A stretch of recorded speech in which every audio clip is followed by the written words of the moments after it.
సమ్మెకు పిలిపించిన dead line దగ్గర పడుతుంది. 12 గంటల నుంచి సాయంత్రం 4 గంటల వరకు కూడా కూటమి ప్రభుత్వంతో తాడో పేడో తేల్చుకోవడానికి సిద్ధమైన ఏపీ స్పెషాలిటీ హాస్పిటల్ అసోసియేషన్ ఇవాళ విజయవాడలో మహా ధర్నా చేపట్టనుంది. ఈ ధర్నాకు రాష్ట్ర వ్యాప్తంగా కూడా నెట్వర్క్ ఆసుపత్రుల యజమానులు, వైద్యులు, ఇతర సిబ్బంది హాజరు కానున్నారు. ఆరోగ్యశ్రీ మొదలైనప్పటి నుంచి గతంలో ఏ రోజు లేని పరిస్థితి ఈరోజు ఆసుపత్రి యాజమాన్యాలు, డాక్టర్లు, సిబ్బంది ఎదుర్కొంటున్న పరిస్థితి. ఆసుపత్రి నిర్వహణ కూడా కష్టమైపోయిన పరిస్థితుల్లో తమకు రావాల్సిన బకాయిలను విడుదల చేయాలి అంటూ అనేక మార్లు ప్రభుత్వంతో మొరపెట్టుకున్నప్పటికీ వాళ్ళ దగ్గర నుంచి ఎలాంటి స్పందన లేకపోవడంతో చివరికి సమ్మె గత్యంతరమైంది.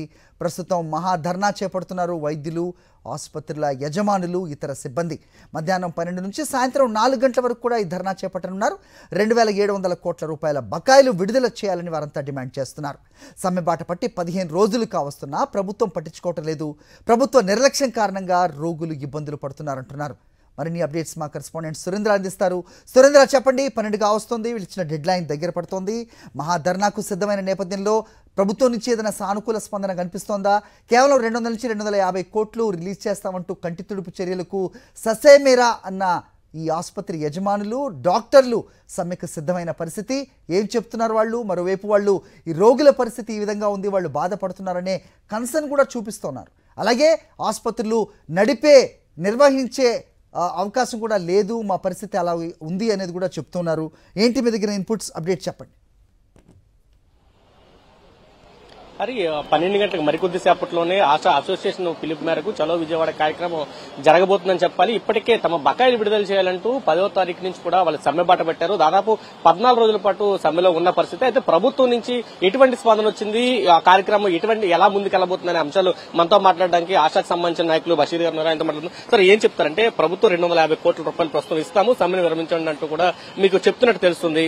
దాదాపు 2700 కోట్ల రూపాయల బకాయిలు ఉన్నాయి మీరు చెప్తున్న పరిస్థితి, ఏం చెప్తారు?